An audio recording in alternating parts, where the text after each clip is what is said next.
There's going to be times in parenting where your child is going to show up as a dysregulated, shut down, unreasonable, quote unquote spoiled, blaming, unfunctional, unmotivated, resistant, angry, and rude, uncivilized, socially challenged kid.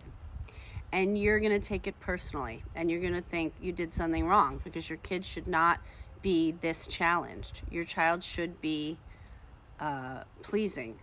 And you're going to take it personally because when you're not any of those things, you judge the shit out of yourself. When you're not getting the approval and following the status quo, you beat the shit out of yourself because that's how you were treated, right? You were treated like you were wrong when you couldn't fit in. You couldn't play the game. Ironically, those are the times our children need us the most. We need to see who they are. We need to hold that.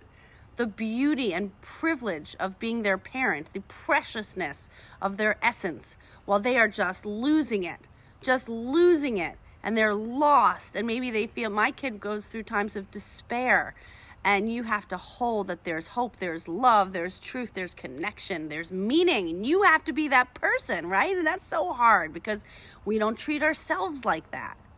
And especially because I am a non-coercive, non-authoritarian, collaborative parent. There's so many times where I look terrible. Like I look like I'm doing a terrible job as a parent. I look like I'm permissive. Looks like I have no boundaries. Looks like I have no limits. Looks like I've given myself up and my child is walking all over me. When in fact, I'm giving her a lot of space to learn, to try things, to fail, to push, to resist, to get angry, to blame me, to test me. And I can say now that my daughter's 12 that it was so worth it. I'm at the it's so worth it part.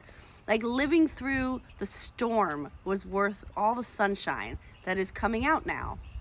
Sometimes kids have traumas that they're working out and it takes them years to get through it. Sometimes kids feel your trauma. Our kids feel our trauma and they're railing against it. Sometimes children are just so in pain for having to be in a human body, having a human experience.